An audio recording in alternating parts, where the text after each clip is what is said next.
വീഡിയോയിലേക്ക് എല്ലാവർക്കും സ്വാഗതം. ഇന്ന് നമ്മൾ ഓവനും ബീറ്ററും ഒന്നുമില്ലാതെ മിക്സിയിൽ നല്ല ടേസ്റ്റും സോഫ്റ്റുമായിട്ടുള്ള അടിപൊളി ഒരു ക്യാരറ്റ് ഡേറ്റ്സ് കേക്കാണ് തയ്യാറാക്കുന്നത്. വളരെ എളുപ്പത്തിൽ എല്ലാവർക്കും ഉണ്ടാക്കാൻ പറ്റിയ ഈ കേക്ക് എങ്ങനെയാണ് തയ്യാറാക്കുന്നതെന്ന് നമുക്കൊന്ന് കണ്ടു നോക്കാം.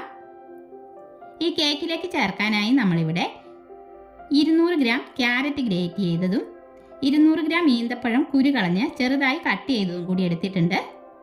നല്ല സോഫ്റ്റ് ആയിട്ടുള്ള ഈന്തപ്പഴം വേണം കേട്ടോ കേക്ക് ഉണ്ടാക്കാനായിട്ട് എടുക്കാൻ. അപ്പോൾ ഇതിനായിട്ട് നമ്മളിവിടെ ആദ്യം തന്നെ പഞ്ചസാര ഒന്ന് കാരമൽ ചെയ്തെടുക്കുന്നുണ്ട്. ഒരു പാൻ അടുപ്പത്ത് വെച്ച് അതിലേക്ക് 1/2 കപ്പ് പഞ്ചസാര ചേർത്ത് നമുക്ക് കാരമൽ ചെയ്തെടുക്കാം. ഫ്ലെയിം നന്നായി കുറച്ച് വെച്ച ശേഷം വേണം കാരമൽ ചെയ്തെടുക്കാനായിട്ട്. പഞ്ചസാര ഇതുപോലെ മെൽറ്റായി പതഞ്ഞു വരുമ്പോൾ നമുക്കിതിലേക്ക് 1/2 കപ്പ് തിളച്ച വെള്ളം ഒഴിച്ചു കൊടുക്കാം. നന്നായി ഒന്ന് തിളച്ചു വരുമ്പോൾ നമ്മൾ എടുത്തു വെച്ച ഈന്തപ്പഴവും ക്യാരറ്റും ചേർത്ത് കൊടുത്ത ശേഷം ഇതിൻ്റെ വെള്ളം ഒന്ന് വറ്റി വരുന്നവരെ ഇളക്കിയെടുക്കാം.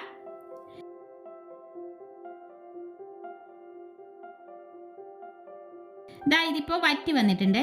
ഇനി ഇത് ഇവിടെ ഇരുന്നൊന്ന് തണുത്ത് വരട്ടെ. നമ്മൾ കേക്ക് ഉണ്ടാക്കുന്നതിന് 1 മണിക്കൂർ മുൻപെങ്കിലും ഇത് തയ്യാറാക്കി വെക്കണം കേട്ടോ. ഇനി നമുക്കൊരു മിക്സി ജാറിലേക്ക് 1/4 കപ്പ് പഞ്ചസാര ഇട്ട് കൊടുക്കാം. ഇതിലേക്ക് 3 ഗ്രാമ്പുവും ഒരു ചെറിയ കഷ്ണം പട്ടയും കൂടി ചേർത്ത് നന്നായി പൊടിച്ചെടുക്കാം. പൊടിച്ചെടുത്ത പഞ്ചസാരയെ നമുക്കൊരു ബൗളിലേക്ക് മാറ്റി വയ്ക്കാം.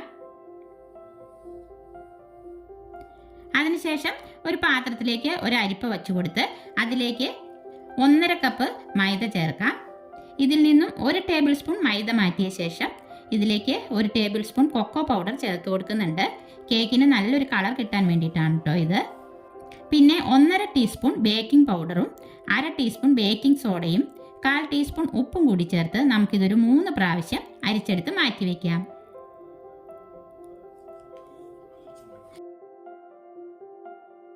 പിന്നെ ഒരു 50 ഗ്രാം കാഷ്യൂനട്ട് ഒന്ന് ക്രഷ് ചെയ്തെടുത്തതിലേക്ക് അരിച്ചെടുത്ത പൊടിയിൽ നിന്ന് 1 ടേബിൾ സ്പൂൺ എടുത്ത് ഒന്ന് മിക്സാക്കി വെക്കുന്നുണ്ട്.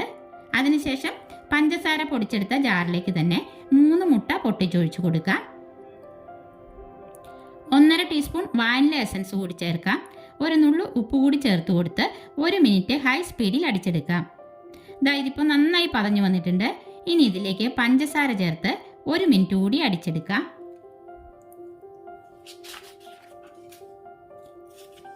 പഞ്ചസാരയും ചേർത്ത് അടിച്ച ശേഷം ഇതിലേക്ക് 1/2 കപ്പ് ഓയിൽ ഒഴിച്ച് ഒരു 15 സെക്കൻഡ് അടിച്ചെടുക്കുന്നുണ്ട്. ഇനി ഈ ബാറ്റർ ഒരു ബൗളിലേക്ക് ഒഴിച്ച് ഇതിലേക്ക് ഡ്രൈ ഇൻഗ്രീഡിയൻസ് കുറേശ്ശെയായി ചേർത്ത് ഒരു വിസ്ക് കൊണ്ട് മിക്സ് ആക്കിയെടുക്കാം. അതിനുശേഷം നമ്മൾ തയ്യാറാക്കി വെച്ചിരിക്കുന്ന കാരമൽ ഈന്തപ്പഴം മിക്സ് ചേർത്ത് സ്പാച്ചില കൊണ്ട് ഇളക്കി യോജിപ്പിക്കാം. ലാസ്റ്റ് കാഷ്യൂനട്ട് കൂടി ചേർത്ത് മിക്സ് ആക്കി കൊടുക്കുന്നുണ്ട്.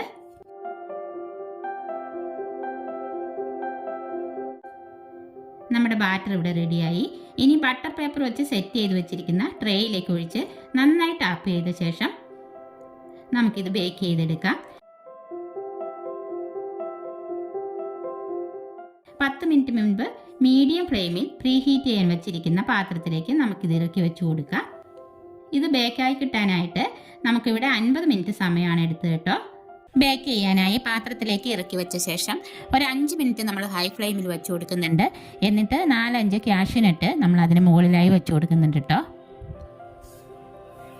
അപ്പോൾ നല്ല ടേസ്റ്റി ആയിട്ടുള്ള നമ്മുടെ ക്യാരറ്റ് ഈന്തപ്പഴം കേക്ക് ഇവിടെ റെഡി ആയിട്ടുണ്ട്. വളരെ എളുപ്പമാണ് ഇത് ഉണ്ടാക്കാനായിട്ട്. അപ്പോൾ ഇന്നത്തെ നമ്മുടെ ക്യാരറ്റ് ഡേറ്റ്സ് കേക്കിൻ്റെ വീഡിയോ എല്ലാവർക്കും ഇഷ്ടപ്പെട്ടെങ്കിൽ ലൈക്ക് ചെയ്യാനും ഷെയർ ചെയ്യാനും സബ്സ്ക്രൈബ് ചെയ്യാനും മറക്കല്ലേ. അടുത്ത വീഡിയോയിൽ നമുക്ക് വീണ്ടും കാണാം.